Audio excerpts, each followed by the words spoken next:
के बाद आप सभी का एक बार फिर से स्वागत है। मैं हूं रत्ना और आप देख रहे हैं केकेडी न्यूज।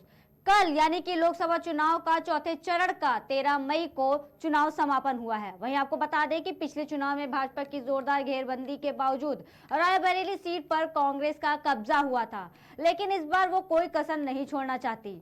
कम मार्जिन वाली सीटों यानी कि मोहनलालगंज, अमेठी, फैजाबाद, बांदा और कौशाम्बी में भगवा, खेमा, एड़ी चोटी का जोर लगाए गए। चौथे चरण का चुनाव संपन्न होने के साथ ही अब पांचवें चरण की चौसर बिछ गई है। इस चरण की सीटों पर पक्ष और विपक्ष के बीच कांटे का मुकाबला देखने को मिलेगा। खासकर कम मार्जिन वाली सीटों पर कड़ी टक्कर होगी। बता दें कि पिछले चुनाव में पांचवें चरण की 14 सीटों में 13 सीटों पर भाजपा ने जीत दर्ज की थी। पिछले चुनाव में भाजपा की जोरदार घेरबंदी के बावजूद रायबरेली सीट पर कांग्रेस का कब्जा हुआ था, लेकिन इस बार वो कोई कसर छोड़ेगी नहीं। कम मार्जिन वाली सीटों पर जैसा कि हमने आपको बताया कि मोहनलालगंज, अमेठी, इसके अलावा फैजाबाद, बांदा और कौशाम्बी में भगवा, खेमा, एड़ी चोटी का जोर लगाएगा। इस चरण की 14 लोकसभा सीटों में आपको बता दें 71 विधानसभा सीटें हैं। इनमें से 41 सीटों पर भाजपा का और 30 सीटों पर विपक्ष का कब्जा है, इसलिए लड़ाई अपेक्षाकृत कठिन होने के आसार हैं। माना यह भी जा रहा है कि अगर पिछले चरणों की तरह पांचवें चरण में भी मतदान प्रतिशत में गिरावट रही तो इसका भाजपा को नुकसान उठाना पड़ सकता है। इसलिए भाजपा के सामने मतदान बढ़ाना ही एक ऐसा ऑप्शन है जिसके जरिए कम अंतर वाली सीटों पर कब्जा बरकरार रखा जा सकता है। बता दें कि 2014 और 2019 के लोकसभा चुनाव में भी भाजपा ने वोट प्रतिशत बढ़ाकर ही इन सीटों पर जीत दर्ज की थी। यही इन मुद्दों पर बात करने के लिए हमारे साथ हमारे खास पैनलिस्ट जुड़ चुके हैं। बीजेपी से विकास पांडे, कांग्रेस से दिनेश बाजपेयी और सपा से जैनुल अख्तर। आप तीनों का बहुत बहुत स्वागत है हमारे डिबेट में। सवाल आपसे लेते हैं विकास जी की, जिस तरीके से ये वोटिंग प्रतिशत की बात की जा रही है और अब भाजपा के सामने सिर्फ एक ही ऑप्शन बचता है कि वो इस वोटिंग परसेंटेज को मेंटेन रखे और उसको घटने ना दे। जी विकास जी। पूर्तिगा नष्टपरिचिंदने बहुत बहुत धन्यवाद। देखिए, भारतीय जनता पार्टी जिस वोट ऑफ परसेंटेज के आप बढ़ने की बात कर रही है, और मुझे लगता है कहीं ना कहीं वोट ऑफ परसेंटेज बढ़ा भी। अगर पिछले 1-2 चरणों की बात करें तो तीसरे और चौथे चरण में मतदान में थोड़ा सुधार हुआ है। और मतदान का सुधार होने का एक बड़ा कारण ये भी है कि जो भारतीय जनता पार्टी के हमारे कार्यकर्ता थे, हमारे सारे लोग थे, उन्होंने एक समग्र रूप से प्रयास किया कि इस मतदान प्रतिशत को बढ़ाया जाए। और निश्चित तौर पर मतदान प्रतिशत धीरे धीरे इम्प्रूव हो रहा है और हमें उम्मीद है कि आगे आने वाले 5वें और 6ठे चरण में ये मतदान प्रतिशत और भी इम्प्रूव होगा। दूसरी चीज मुझे लगता है कहीं ना कहीं लोगों के बीच में जो विपक्षी दल है उनके नैरेटिव की अब पोल खुलना भी चालू हो गई। कुछ एक वो नैरेटिव लेकर के आते हैं, कभी संविधान बचाओ के नाम पर तो कभी पीडीए के नाम पर। तो मुझे लगता है कि अब उस पीडीए की भी हवा निकलना चालू हो गई है, जिससे जनता में उनके प्रति एक आक्रोश भी देखने को मिल रहा है कि विपक्ष हमेशा उन्हीं घिसे पिटे मुद्दों पर राजनीति करना चाहता है जिनका जनता से कोई सरोकार नहीं होता है, जनता से कोई लेना देना नहीं होता है। केवल वोट बैंक के लिए विपक्ष ऐसे मुद्दों को हवा दे करके जनता का माइंड डाइवर्ट करना चाहता है।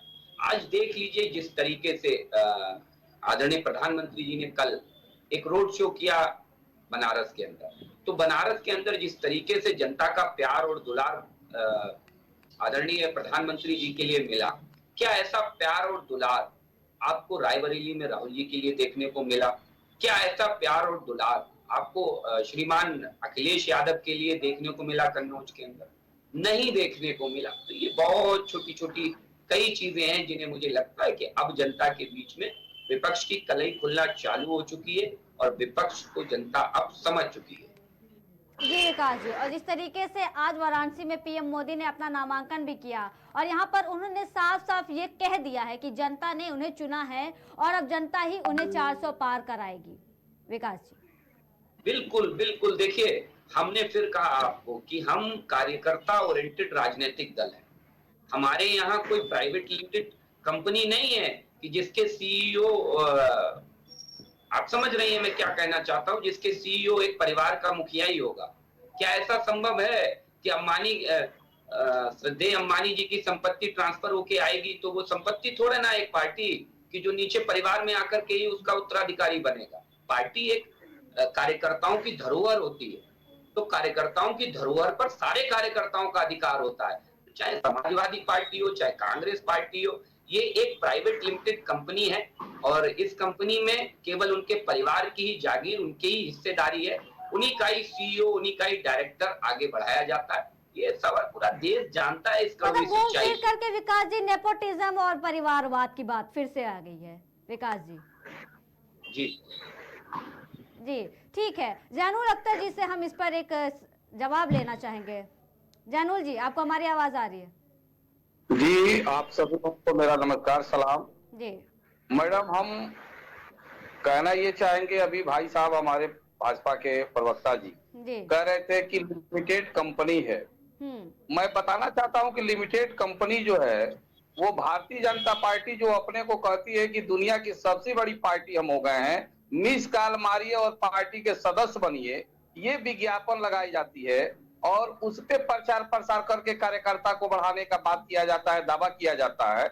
मैं बहुत स्पष्ट शब्दों में कहना चाहता हूं कि मैं थोड़ा सा बताना चाहता हूं कि भारतीय जनता पार्टी जिसकी जितनी औकात होती है उस औकात के अनुसार अपने अपने परिवार के लोगों को बढ़ा रही है।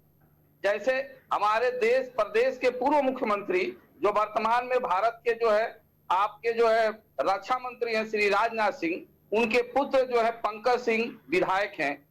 इसी तरह से फहरिस्त पूरे उत्तर प्रदेश ही नहीं, पूरे देश में जहां जहां भाजपा की सरकार है वहां वहां जितने बड़े बड़े लोग नेता हैं भाजपा के, उनके कोई आपके जो है बेटा है, कोई पोता है, कोई भतीजा है, पूरा का पूरा परिवार जो है पार्लियामेंट में घर जैसा बैठ गए हैं, विधान परिषद में बैठ गए हैं, विधानसभा में बैठे हुए हैं।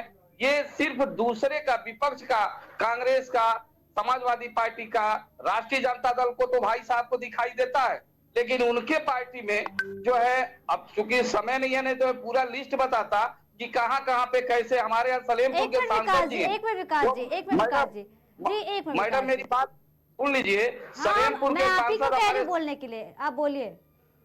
सलेमपुर के सांसद हमारे यहाँ है माननीय रविंद्र कुशवाहा जी, वो 2 बार सांसद हुए और उनके पिताजी 4 बार सांसद सलेमपुर से रहे। तो ये भारतीय जनता पार्टी के लोग ये बात दूसरे पर सवाल उठाएंगे कि जो है परिवारवाद नहीं, एक ही परिवार के लोग 6-6 बार सांसद रह रहे हैं, पिता भी रहेंगे, बेटा भी रहेंगे, पोता भी रहेगा, और जो है भारतीय क्रिकेट कंट्रोल बोर्ड का सचिव हमारे अमित शाह के बेटे हैं, वो रहेंगे। राजनीति में जितना चाहे उतना ये फैला ले, इनको कोई कहने वाला नहीं है, कोई परिवार दिखाई नहीं देता है। तमाम राज्यों का इतिहास आप उठा के देख लीजिए है भारतीय जनता पार्टी में, लेकिन ये परिवार का नाम जो है वो सिर्फ विपक्षी पार्टियों के ऊपर आरोप लगाती है। ठीक है जैनुल अख्तर जी। विकास जी, आप कुछ कहना चाह रहे? मुझे लगता है कि जैनुल भाई को मेरे कुछ चीजें शायद आइडिया नहीं है। कह रहे थे अभी बीजेपी में जिसका जितनी औकात होती है उतना दिया जाता है। बिल्कुल ठीक है, थोड़ी देर के लिए इनकी बात को इनके ही लिहाज से मान लेते हैं और ये पूछ लेते हैं कि अखिलेश यादव की औकात क्या शिवपाल सिंह यादव से बड़ी थी जो उन्हें मुख्यमंत्री बना दिया? क्या रामगोपाल यादव से उनकी औकात बड़ी थी कि उन्हें मुख्यमंत्री बना दिया? जरा पूछ लेना, मेरे साथी बहुत अच्छे से जवाब देंगे अभी कि उनकी औकात कितनी बड़ी थी। यही तो परिवारवाद है। ये बताइए ना कि मनमोहन, प्रणब मुखर्जी की औकात सोनिया गांधी से कम थी जो उन्हें राष्ट्रीय अध्यक्ष बनाया गया? बताइए ना। ये देश जानना चाहता है कि आप बताएं इस देश को, क्या मल्लिकार्जुन खड़गे राहुल गांधी जी से पहले राष्ट्रीय अध्यक्ष नहीं हो सकते थे क्या? जब मजबूरी आई, जब आपके परिवारवाद की पोल खुली, तो जनता को केवल आपने एक छलावा देने के लिए मल्लिकार्जुन खड़गे को खड़ा कर दिया। हमारे यहाँ एक प्रचलन होता है रत्ना जी, गांव में पशु पक्षियों को डराने के लिए एक धोखा खड़ा कर दिया जाता है। उसे हम लोग धोखा कहते हैं। ढाक के बनू के खड़ा कर दिया जाता है, ऊपर से एक मटका लगा दिया जाता है। तो ऐसे धोखे खड़े करके पार्टी के अंदर आप किसे छलने का काम कर रहे हैं? जरा बता दें कि इन सबकी औकातें क्या राहुल गांधी जी से कमतर थी? क्या अखिलेश यादव जी से कमतर थी? मुझे पूछ लीजिए और बता के जाए, ये जो स्पष्ट कर दीजिएगा। तो भारतीय जनता पार्टी में तो औकात के हिसाब से मिलता है, ये इन्होंने बिल्कुल स्पष्ट कर दिया, लेकिन ये भी इसके साथ बता करके जाए। सन 2000 के बाद की मैं बात कर रहा हूं, उससे पहले मैं नहीं जाता। सन 2000 के बाद मुझे बता दें कि समाजवादी पार्टी के कितने राष्ट्रीय अध्यक्ष हुए, जरा बता करके जाए। और मुझे बता करके जाए कांग्रेस पार्टी में कितने राष्ट्रीय अध्यक्ष, बता करके जाए। और इस बीच भारतीय जनता पार्टी ने आधा दर्जन से ज्यादा राष्ट्रीय अध्यक्ष बनाए, बल्कि 8 और 10 राष्ट्रीय अध्यक्ष बनाए पिछले 25 साल के अंदर, और विभिन्न जाति वर्गों के बनाए, विभिन्न समुदायों के बनाए। जब हमें मौका मिलता है राष्ट्रपति बनाने का, तो श्रद्धेय अटल बिहारी वाजपेयी एक अल्पसंख्यक को राष्ट्रपति बनाते हैं। जब हमें मौका मिलता है तो हम एक दलित को इस देश की सर्वोच्च कुर्सी पर बैठाने का काम करते हैं, राष्ट्रपति बनाते हैं। जब हमें मौका मिलता है तो अति पिछड़े आदिवासी महिला को हम प्रतिनिधित्व देते हैं और राष्ट्रपति बनाते हैं। तो यही तो मैं कह रहा हूं कि विपक्ष एक नैरेटिव, सत्ता के लालच में ये इतने अंधे हो चुके हैं कि इन्हें अपनी गड्ढे छोड़िए, अपनी खाइयां नहीं दिख रही। दिख ही नहीं रहा कि इन्होंने इस देश को छला है 60 साल, इस देश को गुमराह करने का काम किया। जो इस देश में 70 और 80 के दशक में होना चाहिए था, वो इस देश में तब हुआ जाकर के जब इस देश में नरेंद्र मोदी जी ने 2014 में शपथ ली। यही तो कारण है कि आज हम केवल दुनिया की 5वीं अर्थव्यवस्था बन पाए, बावजूद इसके कि दुनिया में दूसरा सबसे बड़ा जनसंख्या के, अब तो आज की डेट में हम पहली सबसे बड़ी जनसंख्या आबादी के देश। हमारे पास संसाधनों की कमी नहीं थी, हमारे पास प्रचुर मात्रा में युवा थे, हमारे पास प्रचुर मात्रा में मैन पावर थी, लेकिन क्या था कि हमारे पास नेतृत्व तो परिवारवाद के इर्द गिर्द घूम रहा, उसका खामियाजा इस देश को भुगतना पड़ा। ठीक है जानू, लगता है जी काफी कुछ कहा विकास पांडे जी ने परिवारवाद को लेकर के, और ये बोला कि जो देश में पिछले 60-70 सालों में होना चाहिए था वो नहीं देखने को मिला। देश में बीजेपी की सरकार है और पिछले 10 सालों में जो परिवर्तन किए गए, जो डेवलपमेंट का काम किया गया है, उससे अब जनता भली भांति वाकिफ है, और इसका असर भी अब चुनाव, लोकसभा के चुनाव जारी हैं। आपको पता ही है 4 चरणों के चुनाव खत्म हो चुके हैं, 3 चरणों के चुनाव बाकी हैं, और इस बीच आज मोदी जी ने जो है वो नामांकन भी भर दिया वाराणसी से। अब ऐसे में आपकी पार्टी की तरफ से बार बार शालिनी यादव को एक अच्छा कैंडिडेट माना जा रहा था, जो काफी अच्छे से टक्कर दे सकती थी, लेकिन उनकी जगह अजय राय को भी टिकट दिया गया। इस फैसले पर भी सवाल उठा जा रहा है जानुल जी। तो कांग्रेस पार्टी के इंडिया गठबंधन के पक्ष अगर किसी दूसरे यादव को बढ़ाएंगे तो यादव परिवार संकट में पड़ जाएगा।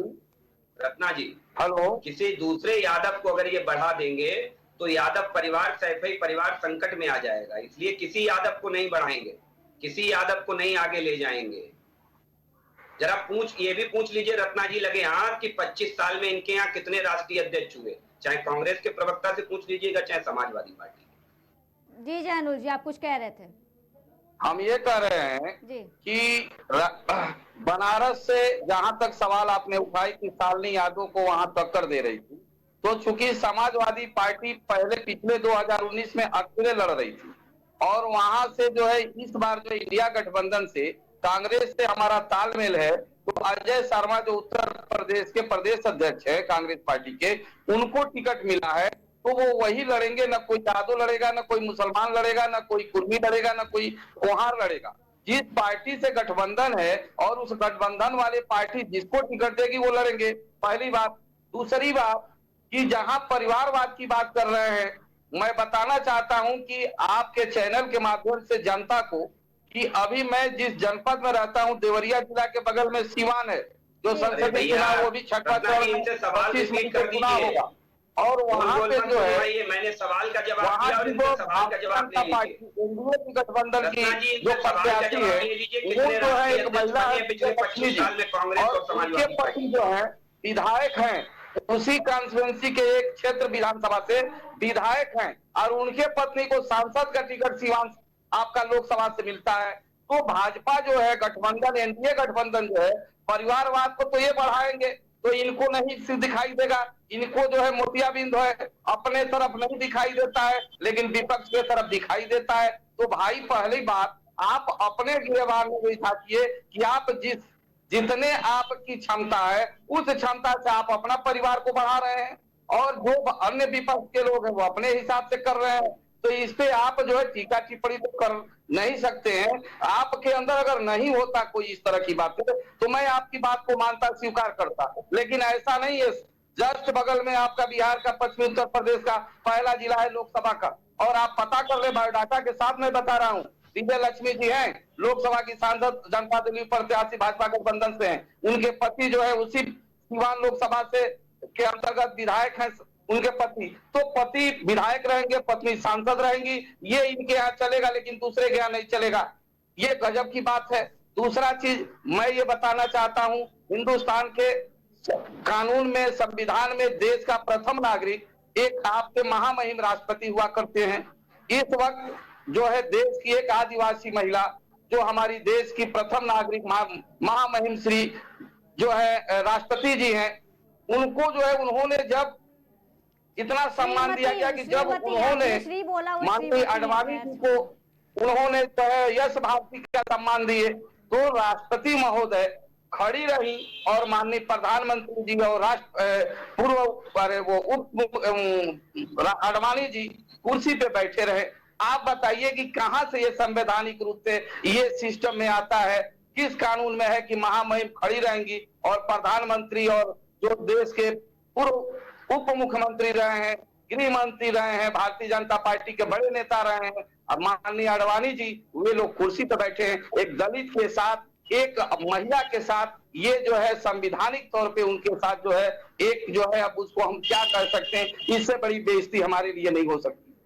ठीक जी जैनुल जी, तो विकास जी ये बड़ी बेइज्जती की बात बताने की कह रहे हैं और बोल रहे हैं कि बार बार जो एक फोटो सर्कुलेट हुआ था जहां पर द्रौपदी मुर्मू जो हमारी प्रेसिडेंट है, राष्ट्रपति हैं, वो खड़ी थी और बैठे हुए थे प्रधानमंत्री नरेंद्र मोदी। इसको लेकर के विपक्ष बार बार सवाल उठाता है कि आप एक तरफ कहते हैं कि हमने दलितों को बनाया है, दलितों को मौका दिया है, उन्हें राष्ट्रपति बनाया है, सारी चीज़ें ठीक है, लेकिन जब करने की बात आती है, उस चीज़ को इम्प्लीमेंट करने की बात आती है, तो वो आपके वादों से और बातों से करने में ज़मीन आसमान का फर्क देखने को मिलता है। विकास जी देखिए, मैं फिर कहता हूँ आपको कि हमारे विपक्षियों की याददाश्त भी बहुत कमजोर है और नजर तो है ही कमजोर।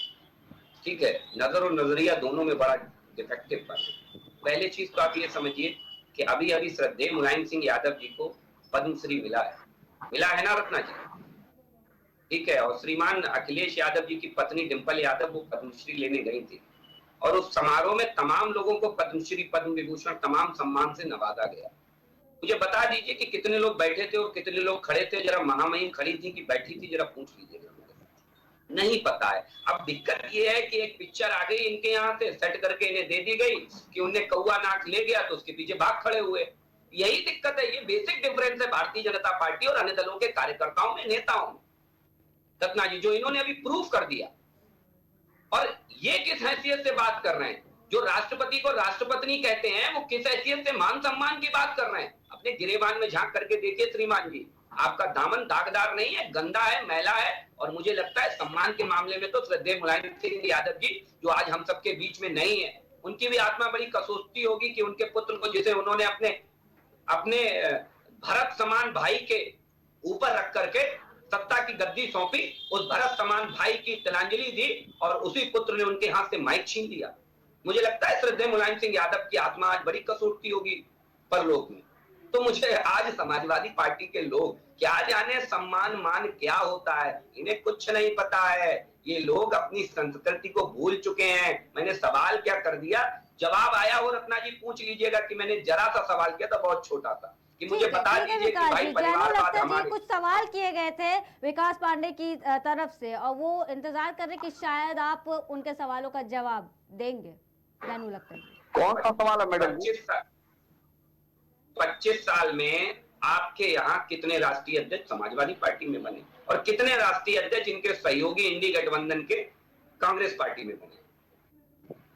जो भी कांग्रेस पार्टी हो या समाजवादी पार्टी हो, पार्टी की, हर पार्टी का अपना जो है एक कार्य समिति होती है, अपने कार्यकर्ता होते हैं, राष्ट्रीय कार्यकारिणी के सदस्य होते हैं, और राष्ट्रीय कार्यकारिणी जो है जिसको सर्वसम्मत से चुनाव में मत देती है, सर्वसम्मत से प्रस्ताव पास करती है, उस व्यक्ति को जो है देश पर अपने पार्टी का राष्ट्रीय अध्यक्ष बनाया जाता है। एक संवैधानिक कानून के तहत जो पार्टी का जो गाइडलाइन होता है उसके अनुसार जो है सर्वसम्मत से जो है पार्टी जिसको भी निर्देशित कर देती है, चुन देती है, उसको राष्ट्रीय अध्यक्ष बनाया जाता है।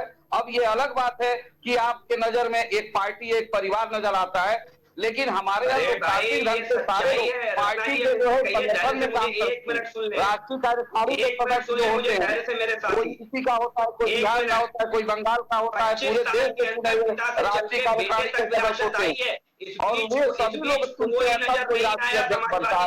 इसमें कोई परिवार का कोई जिसे वो राष्ट्रीय अध्यक्ष बना सके। 25 साल के अंदर कांग्रेस पार्टी के अंदर माता से चल के पुत्र तक आई विरासत, लेकिन केवल एक कांग्रेस पार्टी में अभी जाकर के राष्ट्रीय अध्यक्ष बनाए हैं इन्होंने मल्लिकार्जुन खड़गे को, अभी जाकर के कोई दूसरा नेता नहीं मिला। भारतीय जनता पार्टी में चाहे नितिन गडकरी हो, चाहे केशुभाई ठाकरे हो, चाहे राजनाथ सिंह हो, चाहे अमित शाह हो, तमाम, चाहे जेपी नड्डा हो, कई दर्जन भर लोग राष्ट्रीय अध्यक्ष बन चुके हैं। ये होता है पार्टी विद द डिफरेंस। इसीलिए कहा आपकी पार्टी जो है प्राइवेट लिमिटेड पार्टी है। जब पिता हटेगा तो पुत्र बनेगा, जब पुत्र हटेगा तो पत्नी बनेगी, जब पत्नी हटेगी तो उनका बेटा बनेगा, जब उनका बेटा हटेगा तो नाती बनेगा, नाती हटेगा तो पोता बनेगा। आज समाजवादी पार्टी ने जिन 5 यादवों को टिकट दिया है वो कौन है? तेज प्रताप यादव, अक्षय यादव, धर्मेंद्र यादव, डिंपल यादव, अखिलेश यादव। जरा पूछ लीजिए ये कौन लोग हैं भाई? बड़ी काबिलियत वाले लोगों को टिकट देते हैं। समाजवादी पार्टी में बलराम सिंह यादव काबिलियत वाले नहीं थे, सुखराम सिंह यादव काबिलियत वाले नहीं थे, लेकिन समाजवादी पार्टी में सैफई परिवार से ज्यादा किसी यादव में काबिलियत है ही नहीं। ढूंढने से नहीं मिल रहा है ऐसा यादव जो सैफई परिवार से ज्यादा काबिलियत रखता हो। तो ये दुर्भाग्य है समाजवादी पार्टी का नाम लेकर के चल रहे हैं। ये तो जानू ये लोहिया जी के सिद्धांतों से भटकी हुई पार्टी है। वो गांधी जी के सिद्धांतों से भटक गए। ये सारे भटके हुए दल है।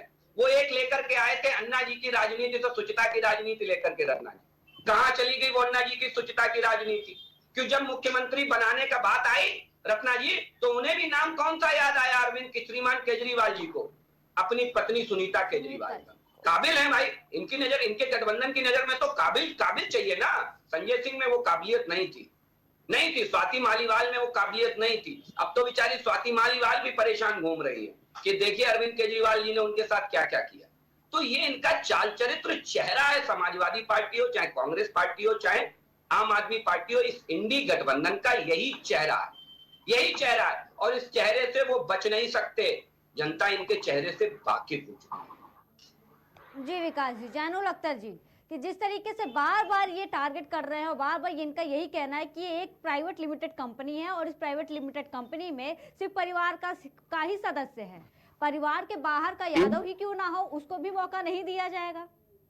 जानू अख्तर जी, मैं बताना चाहूंगा मैडम, उत्तर प्रदेश में इस वक्त 80 लोकसभा सीट में आपके जो है 62 सीट पे समाजवादी भैया ये बता दो ना, इस देश जानना चाहता है कि आपने काहे नहीं बनाया, क्यों काबिल नहीं थे क्या? अरे भाई ये बताओ ना इस देश को। रत्ना जी से पूछिए कि बताइए शिवपाल सिंह यादव अखिलेश यादव से ज्यादा काबिल नहीं है? बताइए इस देश को। बताइए कि राम गोपाल यादव अखिलेश से ज्यादा काबिल नहीं है? बताइए इस देश को। बताइए मनीष तिवारी राहुल गांधी से ज्यादा काबिल नहीं है? तो फिर बताइए कपिल सिब्बल राहुल गांधी से ज्यादा काबिल नहीं है? बताइए इस देश को भाई। तो बाकी के जो कैंडिडेट ये जानना चाहता है जैनुल जी, आप देश उन्हें भी को तो कब तक मौका गुमराह मिलना करेंगे? चाहिए, उन्हें भी तो मौका मिलना चाहिए। जैनुल जी,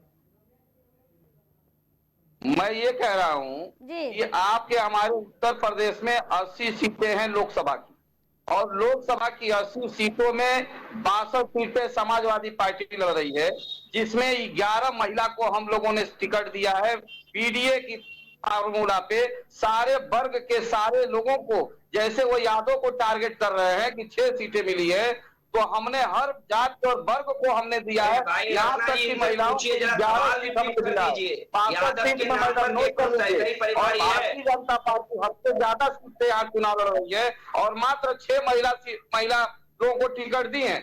आप अंदाजा लगा सकते हैं कि कौन समाज को लेके चल रहा है। महिलाओं को 50% आरक्षण की बात करने वाले लोग, और आप 75 सीटों पर चुनाव लड़ रहे हैं और 6 सीटें आप महिलाओं को दिए हैं। हम सारे वर्गों को लेकर एक साथ चलने का काम करते हैं। परिवार, हम तो वसुधैव कुटुंबकम का नारा देते हैं। पूरा विश्व परिवार है। हम हर वर्ग के लोगों को, हमने ब्राह्मण को भी टिकट दिया है, हमने मुसलमान को भी दिया है, हमने वैश्य को भी दिया है, हमने दलित को भी दिया है, हमने पिछड़े को भी दिया है। सारे लोगों को लेके हम चले हैं कि जब तक सारे वर्ग के लोगों को हम लेके नहीं चलेंगे, देश हमारा तरक्की नहीं करेगा। हम सामंजस्य बना के नहीं रह पाएंगे।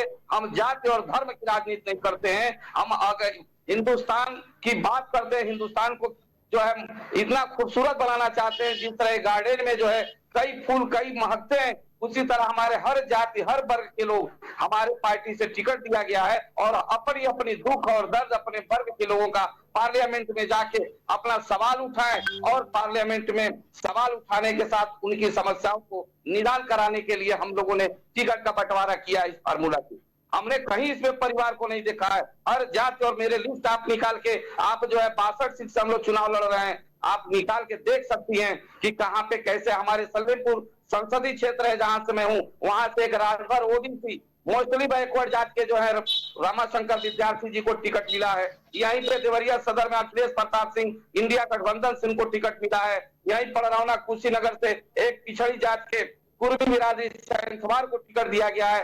हर वर्ग के लोगों को हम लोगों ने पीडीए के फार्मूले से सबको सबका साथ सबका विकास का फार्मूला हम लोग लेके चलते हैं। कथनी और करनी में अंतर नहीं रखते हैं। कथनी करने वाले लोगों का भी इस इलेक्शन में 2024 में सबके सामने सपना दिखाने वाले, जुमला सुनाने वाले, इनका भी एकदम जो है दूध का दूध पानी का पानी सामने आ जाएगा मैडम। लेकिन जैनुल जी, जिस तरीके से आज पीएम मोदी ने जब अपना नामांकन भरा तो उन्होंने ये सीधा क्लियर कर दिया था कि उनकी जो टक्कर है वो साफ दिख रही है। टक्कर तो है ही नहीं। रायबरेली से जो चुनाव लड़ रहे राहुल गांधी, उनको भी तो उन्होंने यही कहा कि वहां से भी कुछ होने वाला नहीं है। और जो गठबंधन पे बार बार ये सवाल उठाते हैं सरकार के लोग या पक्ष के लोग, वो यही बार बार कहते हैं कि इनका जो गठबंधन है या जो इनका साथ है वो तो सिर्फ चुनाव तक ही सीमित है और वो उसमें भी कुछ ही दिन बचे हैं, फिर उसके बाद खत्म हो जाएगा। अब ये पता न किस रिएक्टर पैमाने से लोग नाप लेते हैं। बहुत बड़े वैज्ञानिक हैं कि इतने दिन तक ये रहेगा और ऐसे होगा। और हमारे देश में इतना बड़ा कांड हुआ है आपका जो है कश्मीर में हमारे नौजवानों को जो है वो जो है गाड़ी से जो है सैनिकों को जो है मार दिया गया। आइडियास इतना विदेश से कहां से आ गया, इसकी जांच कर ही नहीं पाई हमारी सरकार। पता न कैसे कैसे जांच पड़ताल कर लेती है कि इंडिया गठबंधन का जो है इतने ही दिन तक इतने बज के इतने मिनट तक गठबंधन रहेगा, उसके बाद टूट जाएगा। लेकिन जिसमें हुकूमत में बैठे हैं, सरकार के पास आप हैं, सरकार के तमाम आपके एजेंसियां आपके साथ हैं, आरडीएक्स बम कहां से आ गया, कहां से विस्फोट कर गया, कहां पे क्या हो गया, इसका आप कोई पते नहीं कर पाते हैं। गजब मतलब ये हंसने वाली बातें होती हैं। जो चीजें आपके पास आपके हाथ में एजेंसी है उस पर आप काम नहीं कर पाते हैं, उसका पते नहीं कर पाते हैं। और जो चीजें जो है कुछ क्लियर नहीं होता है उसको आप जो है ओझा और सोखा की तरफ क्लियर कर देते हैं कि ये टूट जाएगा। जैसे आप किसी ओझा के पास जाइएगा, सोखा के पास जाइएगा, वो बता देता है कि हाँ 3 दिन के बाद ये हो जाएगा, 6 दिन के बाद ये हो जाएगा। इस तरह की मनगढ़ंत कहानी करके देश की जनता को आप बहकाने का काम न करें, देश की जनता को बेवकूफ न बनाएं। और इस बार की जनता एकदम समझ चुकी है कि ये लोग हमेशा ये घुमाने का अपना कोई काम इनका नहीं रहा। 10 साल में इन्होंने बेरोजगारी एकदम फौज तैयार कर दी और तमाम तरह के हर क्षेत्र में विफल रहे हैं। इसलिए इसी तरह का उगल जरूर बात करते हैं कि जनता जो है हमसे मूल सवाल न पूछे कि हमने नौकरी क्यों नहीं दिया, हमने रोजगार क्यों नहीं दिया, हमने कपड़ा क्यों नहीं दिया, हमने उद्योग धंधा क्यों नहीं लगाया। ये ऐसे सवाल से बहकाने के लिए, भटकाने के लिए इसी तरह का आपका जो है प्रायोजित इस तरह के मामले जो है देश में जो है फैलाई जाती है। और चुनाव इसी तरह से चाहते हैं किसी माया जाल में फैलाकर और हम चुनाव जीत ले। लेकिन जनता जो है मालिक होती है लोकतंत्र में। इस बार इनकी जो है नस पकड़ ली है कि हमें तुम्हारे बहकावे पे नहीं जाना है, हमें अपने बच्चों के भविष्य को देखना है कि वो लड़का हमारा स्कूल पढ़ पाएगा कि नहीं, हम फीस देने लायक रहेंगे कि नहीं, हमारा लड़का पढ़ के नौकरी पाएगा कि नहीं, हमारा किसानों को एमएसपी मिलेगा कि नहीं मिलेगा, हमको खेत में भी खाद सस्ती मिलेगी कि नहीं मिलेगी। ये तमाम सवाल लेके चल रहा है और इसलिए इनका इस बार नहीं चल रहा है। इसलिए हमारे जो है एनडीए गठबंधन के नेता बौखला गए हैं, हार देखकर परेशान हो गए हैं। इसलिए ऐसी बात करते हैं जो बात जो है जनता जान चुकी है और इस बार उनके जो है धोखे में नहीं आने वाली है। 4 जून को आप देखिएगा 4 चरण का चुनाव हो गया, 381 लोकसभा सीटों की आपका जो है मतदान हो गया। और इसमें जो है तमाम चैनल वाले आपके माध्यम से बताना चाहता हूं कि रिपोर्टिंग देख लीजिए क्या आ रहा है। ये लोग इतना हताश हुए हैं कि आपके कन्नौज में कल का जो मतदान हुआ है मारपीट तो उतारू हो गए हैं। इस तरह से इनकी बौखलाहट सामने आ गई है। हार देखकर उनके अंदर जो है लोकतांत्रिक कोई बात नहीं रह गई है। और 4 जून को क्लियर हो जाएगा कि किसका जनता किसके साथ है, क्या सही है क्या गलत है, ये जनता तय करेगी। 4 जून के रिजल्ट जब आएगा तो तय हो जाएगा। हमें और आप आरोप प्रत्यारोप लगाने से कोई फायदा नहीं होगा। ठीक है जैनुल जी, तो विकास जी काफी कुछ सुना है आपने। इन्होंने कई काम गिनवाए, जैसे विकास के मुद्दे हैं, युवाओं को लेकर के हैं, रोजगार को लेकर के हैं, किसानों के एमएसपी को लेकर के बात कही, और इनका सीधा कहना है कि इन मुद्दों पर तो सरकार जो है वो चुनाव तो जीत सकती नहीं है, वो तो बस जनता को भटका रही है, राम मंदिर पर और धर्म के नाम पर वोट मांग रही है, और इसके अलावा जो जिस तरीके से एक इन्होंने कहा माया जाल में फंसाने की बात कही है, तो वो जाल है और जिससे अब भली भांति युवा भी वाकिफ है, लोग भी वाकिफ है, और इसके बलबूते पे चुनाव आपके लिए जीतना थोड़ा सा मुश्किल है। पिछले चुनाव में भी जो वोटिंग प्रतिशत देखा गया है 3 चुनाव में, उससे भी ये जो अंदाजा लगाया जा रहा है कि आने वाले समय में भी हो सकता है कि ऐसे ही आंकड़े हमें देखने को मिल सकते हैं, जिसको लेकर के इन्होंने ये भी कहा कि हालात ऐसे हो गए हैं कि अब सरकार के जो पक्ष के लोग हैं वो मारपीट तक पर उतारू हो गए हैं। कई खबरें भी हमने बताई भी थी कि भाजपा के ही तरफ से, भाजपा के ही कार्यकर्ताओं ने किस तरीके से पुलिस के साथ अभद्रता की और उसको डराया भी था, धमकाया भी था ऑन ड्यूटी पुलिस वाले को।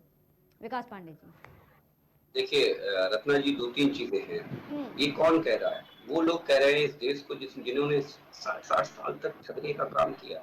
मैंने यही तो कह दिया कि जो देश में 70 और 80 के दशक में होना चाहिए था, वो 2014 में माननीय मोदी जी की सरकार आने के बाद हुआ। तो अपनी नाकामियों की वजह से इतना बौखला गए कि तमाम तरीके की बातें करने लगे। अरे भाई, इंडी गठबंधन ये बता दे कि कितने शहर में, मुझे बता दे। ग्रामीण में तो इन्होंने एक योजना चलाई थी, इंदिरा आवास योजना। जरा मेरे साथी से पूछ लीजिए, मुझे ढूंढ के दिखा दे कि कहाँ बने हैं इनके इंदिरा आवास। ढूंढ के दिखा दे भाई। बड़ी गाजे बाजे के साथ योजना चली थी। लेकिन आज देश के प्रधानमंत्री नरेंद्र मोदी जी ने जब आवास दिए तो शहरों में तक गरीबों की चिंता की, और ग्रामीणों को तो आवास दिए ही दिए, शहरों में भी गरीबों को आवास दिए। वो इनके चश्मे से नहीं दिखेगा। जब प्रधानमंत्री इस देश में शपथ लेते हैं तो जो 13 किलोमीटर सड़कें बनती हैं प्रतिदिन, वो जाकर के आज 28-29 किलोमीटर प्रतिदिन हाईवेज बन रहे हैं इस देश के अंदर। ये इनके चश्मे से नहीं दिखेगा। दिक्कत ये है कि इनकी तो पैदा हो नहीं रही, सरकार से बाहर हो गए। तो ये तो आपने सुना होगा ना, कांग्रेस चालू पार्टी है, तो ये तो आपस में ही कहने वाले हैं। अखिलेश यादव चिरकुट नेता है, तो चिरकुट नेता और चालू पार्टी के लोग आपस में मिले हुए हैं, तो ये लोग इसी तरीके की बातें करने वाले हैं। दूसरी चीज, मुझे बता दीजिए कि भाई महंगाई का रोना रोने वाले ये क्यों नहीं बताते कि क्या हिमाचल प्रदेश में कुछ अलग से आपका इम्प्लीमेंटेशन है कि जैसे ही आपकी सरकार शपथ लेती है, पेट्रोल के ऊपर कांग्रेस पार्टी सेस बढ़ा करके पैसे बढ़ा देती है। क्यों? वहां की जनता नहीं है क्या?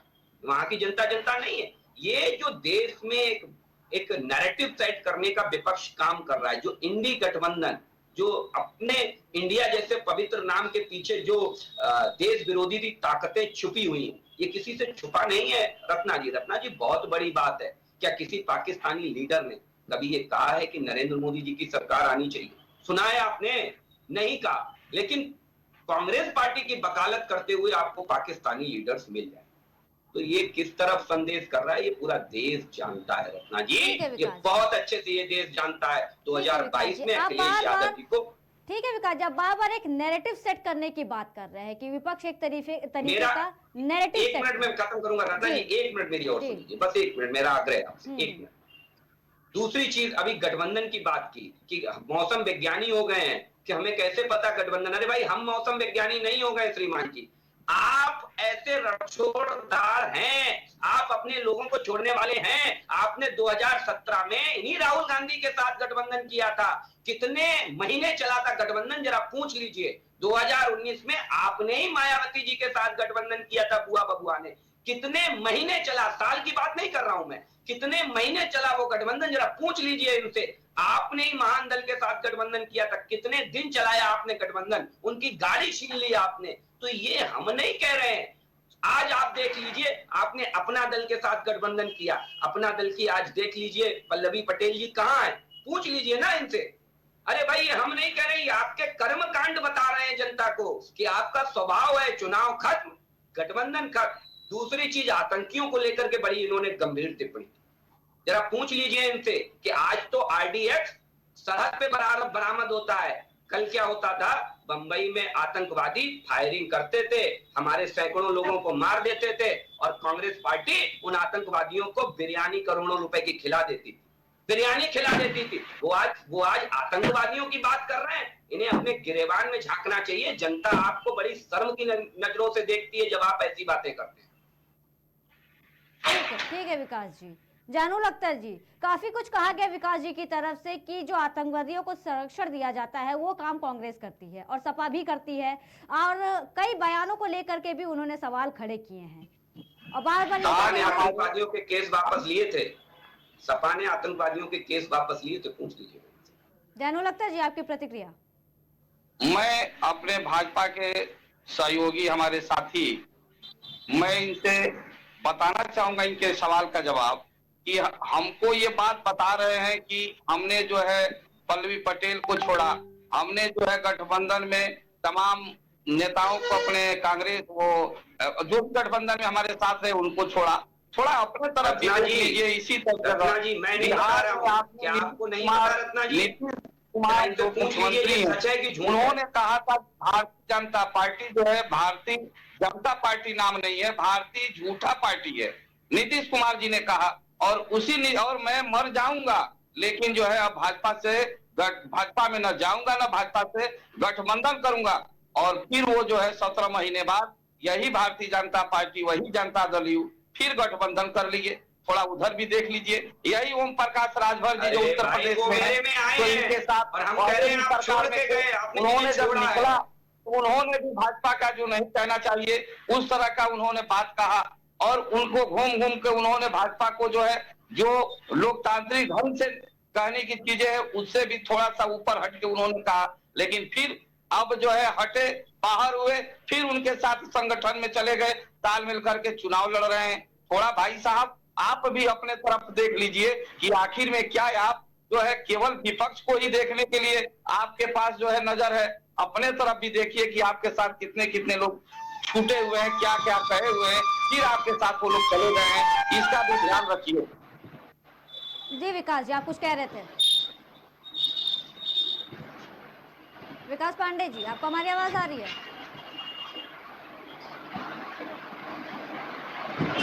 विकास पांडे जी, आपको हमारी आवाज आ रही है?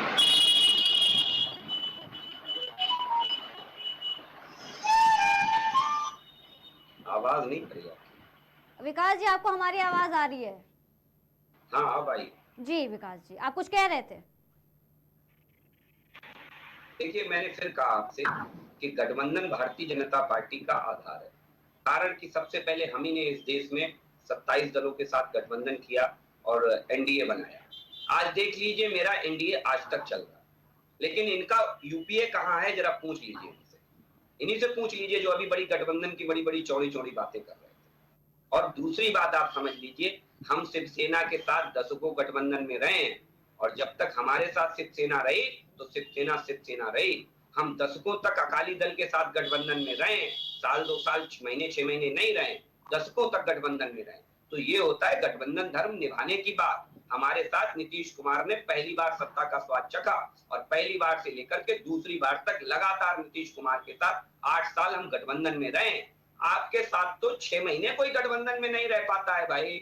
सच्चाई तो ये है जिसे आप स्वीकार नहीं करना चाहते हैं, और स्वीकार करिए क्योंकि जनता ने ये स्वीकार कर लिया है कि आप लोग ये ठगबंधन बना करके जनता को मूर्ख बनाने का काम कर रहे हैं। यथार्थ में आप लोगों का जनता की भलाई से कोई लेना देना नहीं।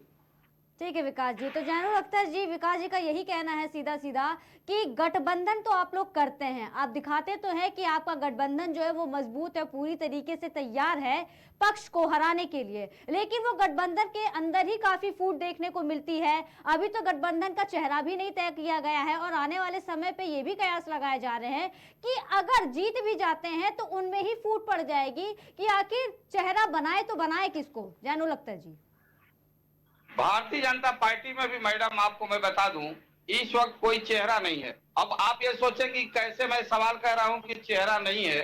आप पूरा देश जो है ये जान रहा है और बताया जा रहा है कि पीएम मोदी के नाम पे भारतीय जनता पार्टी या एनडीए गठबंधन वोट मांग रहा है। ये आप जान रही हैं, हमारे साथी भी जानते होंगे, लेकिन सच्चाई ये नहीं है। सच्चाई ये है कि आने वाला दिन जो होगा वो पीएम के लिए जो है अब इनका जो बाइलाज लाए थे, जियो लाए थे भारतीय जनता पार्टी में, हमारे देश के प्रधानमंत्री माननीय मोदी जी, उन्होंने कहा था कि 75 साल के बाद कोई भी भारतीय जनता पार्टी का नेता जो होंगे उनको रिटायर कर दिए जाएंगे। और उनको कोई इस तरह के पद नहीं दिए जाएंगे जिसमें उन्होंने अडवाणी जी को जनता पार्टी के उसमें मुरली मनोहर जैनू लखतर जी जैनू लखतर जी रत्ना जी गैर जिम्मेदाराना टिप्पणी इनसे कही है, राजनीतिक एक मिनट वो वीडियो है। जैनू लखतर जी वो स्टेटमेंट दिखाने की बात कह रहे हैं, विकास जी चाह रहे हैं कि आप वो स्टेटमेंट दिखाएं। जैनू लखतर आप बताइए, वीडियो दिखाएं मुझे, वो स्टेटमेंट दिखाएं कि कहां माननीय मोदी जी ने ये कहा है कि 75 साल के बाद हम हटा देंगे, कहां कहा है बताइए आप। वो जो है इनके यहाँ ये है कि 75 साल के नहीं तो ये बताइए, एक चीज बताइए, संविधान समिति तय करती है आपका राष्ट्रीय अध्यक्ष एक परिवार से आएगा, आपके यहाँ पार्टी तो हमारे यहाँ कहाँ तय किया गया, बता दीजिए कि माननीय मोदी जी ने कहा, बताइए आप। हेलो जी जी जी जैनुल जी हम सुन पा रहे हैं आपको। ये मैं कह रहा हूँ, अगर सीनियरिटी की बात नहीं होती, हटाने का 75 साल का न होता तो उनसे सीनियर लीडर मुरली मनोहर जोशी, उनसे सीनियर लीडर अडवाणी जी थे, उनको प्रधानमंत्री बना दिया गया होता। लेकिन ऐसा प्रधानमंत्री भारतीय जनता पार्टी में कि जो है जो 75 साल के बाद हो जाएंगे उनको जो है इस तरह का जिम्मेदारी वाला उम्र को देखते हुए इतने बड़े पद किसी को नहीं दिए जाएंगे। तो इनका भी अगले सितंबर में, आपका जो है इसी सितंबर में आने वाले जो महीने होंगे उसमें 75 साल अपनी बात से ही पलट रहे हैं। अभी आपने कहा कि वो रिटायर कर देंगे, वो रिटायरमेंट की बात अलग हो जाती है, और अभी आप कह रहे हैं कि उस तरीके का काम उन्हें नहीं सौंपा जाएगा, सौंपा नहीं जाएगा। अब भाई ये उनका ऐसा रहा है कि जिम्मेदारी नहीं दी जाएगी, ऐसा उन लोगों ने कहा है, ऐसा सुना गया है, पेपर में आया है। और इस तरह के हमारे वयोवृद्ध नेता जो भारतीय जनता पार्टी के अडवाणी जी हैं, उनको भी जिम्मेदारी कोई नहीं मिला, मुरली मनोहर जोशी को नहीं मिला, सुमित्रा महाजन जी को नहीं मिला। इन लोगों को यही कह के कि 75 साल से ऊपर लोग होंगे, कोई इस तरह के लोगों को जो है जो 75 साल के ऊपर होंगे उनको जो है इस तरह की कोई जिम्मेदारी नहीं दी जाएगी। वो सिर्फ अपना जो है पार्टी में बने रहेंगे, चाहे जिस भी स्तर से पार्टी संगठन उनको जिम्मेदारी देगी वो रहेंगे, लेकिन इस तरह का कोई बड़ी जिम्मेदारी इन लोगों को नहीं दी जाएगी। तो इस हिसाब से एक अनुमान लगाया जा रहा है कि 75 साल के हमारे प्रधानमंत्री जी हो जाएंगे, तो इनके बाद अब कौन प्रधानमंत्री होगा ये तो कोई नाम आ नहीं रहा है, ये तो कोई चेहरा देख नहीं रहा है। तो इनके यहाँ भी कोई प्रधानमंत्री का भी उपापोक की स्थिति है। ये तो बात आपने आगे की कर दी है ना। अभी तो फिलहाल हम इस चुनाव के बारे में बात करें, इस साल के बारे में बात कर रहे हैं। अभी तो प्रधानमंत्री है, अभी तो उनकी उम्मीद है कि वो चेहरा बन सकते हैं, हैट्रिक लगा सकते हैं। 75 साल बाद क्या होगा, क्या किया जाएगा, वो बात की बात है ना जैनुल लखतर जी। अरे तो होगा तो ये बताइए, हमको बात का भी सोचना है ना। 5 साल के बाद बाद का जो होगा वो तो हम उस पर बात करने के लिए हैं ही। होगा नहीं, उसके लिए आप भी, उसके लिए हम भी, उसके लिए विकास पांडे जी भी, ये अभी अपने गठबंधन का चेहरा नहीं तय कर पा रहे हैं और मोदी जी के 75 साल की चर्चा कर रहे हैं। ये अभी अपने गठबंधन का चेहरा नहीं तय कर पा रहे हैं। 75 साल के मोदी जी के बात कर रहे हैं और अभी गठबंधन का चेहरा नहीं तय कर पा रहे हैं। गठबंधन में जो हमारी जो है सर्वसम्मत से जो पास किया जाएगा उसको प्रधानमंत्री बना दिया जाएगा, ऐसा होगा। गठबंधन के तमाम हमारे दिग्गज नेता हैं, आपस में बैठेंगे दिल्ली में, उसमें एक सर्वसम्मत से तय होगा और उस जो जिसको भी तय हमारी इंडिया गठबंधन तय कर देगी उनको देश का प्रधानमंत्री। जैनुल लखतर जी ये बहुत आसान होगा, जिस तरीके से आपने कह दिया ये काफी आसान हो जाएगा। जैसे मध्य प्रदेश का चुनाव लड़ लिया, जैसे छत्तीसगढ़ का चुनाव लड़ लिया, जैसे तेलंगाना का चुनाव लड़ लिया, जैसे पंजाब का चुनाव लड़ लिया, ये गठबंधन वैसे ही चुनाव लड़ने जा रहा है, वैसे ही चयन करेगा। जैनुल लखतर जी, जी आप कुछ कह रहे थे। हम ये कह रहे थे कि गठबंधन जो है, इंडिया गठबंधन की जब 4 जून के बाद रिजल्ट आता है, इंडिया गठबंधन अगर बहुमत में आती है तो इस पे हमारे विपक्षी भाइयों को तनाव में नहीं आना चाहिए। एक से एक हमारे यहाँ जो है मुख्यमंत्री हैं, ऐसे ऐसे राष्ट्रीय अध्यक्ष हैं, हमारे राहुल गांधी हैं, अखिलेश यादव हैं, ममता बनर्जी हैं, हमारे यहाँ तो एक से एक दिग्गज नेता हैं। और जिस सारे दिग्गज के अंदर काबिलियत है, कोई अपने यहाँ 3 बार चीफ मिनिस्टर रहा है, कोई 4 बार रहा है, कोई लंबी राजनीतिक अनुभव उन लोगों के पास है। हमारे यहाँ कहीं कोई कमी नहीं है। जब हमारी सीट आएगी तो सर्वसम्मत से इंडिया गठबंधन की बैठक होगी और सर्वसम्मत से पास करके जिस भी सीनियर लीडर को, जिस भी पार्टी के नेता को प्रधानमंत्री बनाने का प्रस्ताव पास होगा उन्हें शपथ दिला दी जाएगी। इसमें कहीं ई फॉरवर्ड की बातें नहीं होंगी, न कोई विवाद है, न कोई बात है। जनता अपना काम करे, आने वाले समय में पार्टी अपनी काम करेगी। ठीक है जयनुल जी, तो काफी क्लियर लग रहा है आपकी बातों से कि इसमें इफ और बट की बात आएगी ही नहीं। अगर ऐसा होता है, गठबंधन आती है सत्ता में, तो इफ और बट की बात उठता है। 6 महीने के लिए प्रधानमंत्री बनेंगे, 6 महीने के लिए। जयनुल जी, विकास जी कह रहे हैं कि सिर्फ 6 महीने के लिए प्रधानमंत्री बनेंगे। अरे भाई साहब, ऐसा मत कहिए 6 महीना, ये बहुत, हमारा देश जो है स्विट्जरलैंड नहीं है। हमारा देश जो है, स्विट्जरलैंड में बहुत कार्यपालिकाएं चलती है, वहाँ 7 राष्ट्रपति होते हैं और एक साल, वहाँ 7 साल का कार्यकाल होता है, वहाँ एक साल सब होते हैं। हमारा संविधान जो है जो है वो 6 महीना, 2 महीना और 1 साल के लिए नहीं बना है कि 1 महीना 6 महीना वो रहेंगे, 6 महीना वो रहेंगे, ऐसा नहीं है। ऐसा होगा भी नहीं, बहुत दावेदार है ना, तो या तो कोई नहीं बनेगा या सब बनेंगे। और देखिए, अगर इंडिया गठबंधन की सरकार बनेगी तो बहुत शानदार तरीके से आपका देश चलेगा, विकास होगा, किसान खुश होंगे, नौजवान खुश होंगे, पर्चा लीक नहीं होगा, सब बच्चे एग्जाम अच्छे से देंगे, किसी को कोई अंधेरा नजर नहीं आएगा, सब उजाला होगा, बहुत अमन शांति से देश में हिंदू मुस्लिम राजस्थान में भी आपने सरकार बनाई, हिमाचल में भी आप सरकार में है, तेलंगाना में भी आप सरकार में हैं, बड़ा खुशहाली होगी वहां पर, वहां के लोग बेचारे अमन चैन से जी रहे होंगे। हम कर्नाटक में भी सरकार में है, कांग्रेस वहां भी है, उन्होंने भी बहुत सी योजना वहां शुरू किया है, राजस्थान में भी है, तेलंगाना में भी, हिमाचल में भी है, हम बता रहे हैं ना। ठीक है। आप दोनों का बहुत बहुत धन्यवाद हमारे साथ पैनल पर जुड़ने के लिए और हमसे बातचीत करने के लिए। तो जैसे कि आपने देखा है कि 2024 में जो लोकसभा चुनाव हो रहे हैं, 4 चरणों में ये चुनाव हो चुके हैं और ये चुनाव काफी दिलचस्प होता जा रहा है। जैसे जैसे एक चरण बीतते जा रहे हैं, एक चरण के चुनाव खत्म हो रहे हैं, और वैसे वैसे ही जिस तरीके से हमें रिजल्ट्स देखने को मिल रहे हैं, वोटिंग के परसेंटेज देखने को मिल रहे हैं, वैसे वैसे अब कयास भी बदलते जा रहे हैं। पक्ष और विपक्ष अपनी एड़ी चोटी का जोर लगा रहा है। वहीं आपको बता दें कि 2009 में हुए लोकसभा चुनाव के आंकड़े ये बताते हैं कि उस चुनाव में मतदान का प्रतिशत काफी कम रहा था।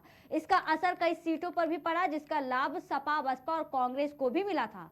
चुनाव में कई सीटों पर सपा ने बाजी मारी थी और अपनी परंपरागत सीट रायबरेली और अमेठी पर कब्जा बरकरार रखने के साथ कांग्रेस ने भी फैजाबाद, गोंडा, बाराबंकी और झांसी में जीत दर्ज कर ली थी। वहीं बसपा के खाते में हमीरपुर लोकसभा सीट गई थी। बसपा ने भी कमर कस ली है और 5वें चरण में बसपा को भी बता दें कि सुरक्षित सीटों से बहुत बड़ी आस है। उसे मोहनलालगंज, हमीरपुर, बांदा, जालौन और बाराबंकी में त्रिकोणीय मुकाबला होने पर फायदा मिलने की पूरी तरीके से उम्मीद है। इसी वजह से पार्टी ने इन सीटों पर प्रत्याशी चयन में अपने सोशल इंजीनियरिंग के फॉर्मूले का बखूबी इस्तेमाल किया है। इसी के तहत पार्टी ने गोंडा, कैसरगंज, फैजाबाद, हमीरपुर में ब्राह्मण प्रत्याशी मैदान में उतारे हैं। आपको बता दें कि 2019 के लोकसभा चुनाव में बसपा और सपा के बीच इन सीटों का बंटवारा हुआ था। सपा के हिस्से में लखनऊ, बाराबंकी, फैजाबाद, कौशाम्बी, झांसी, गोंडा और बांदा की सीटें आई थी, जबकि बसपा ने फतेहपुर, हमीरपुर, जालौन, मोहनलालगंज, कैसरगंज में चुनाव लड़ा था। अमेठी और रायबरेली सीट पर गठबंधन ने अपना प्रत्याशी नहीं उतारा था। बसपा भले ही इन सीटों पर फतेह हासिल नहीं कर सकी थी, लेकिन उसके प्रत्याशियों ने भाजपा को तब कड़ी चुनौती दी थी। इस बार बसपा ने इन सभी सीटों पर अकेले चुनाव लड़ने का फैसला किया है। मायावती ने बता दें कि 5वें चरण की सीटों पर जीत हासिल करने के लिए पूरी तरीके से कमान अपने हाथ में ले लिया है और अब बसपा सुप्रीमो मायावती ने खुद प्रचार की कमान अपने हाथों में ली है। बता दें कि मायावती ने सोमवार को लखनऊ में जनसभा भी की और जल्दी उनकी जालौन, कैसरगंज, रायबरेली में भी सभाएं होंगी। फिलहाल के लिए इतना इजाजत दीजिए और देखते रहिए केकेडी न्यूज।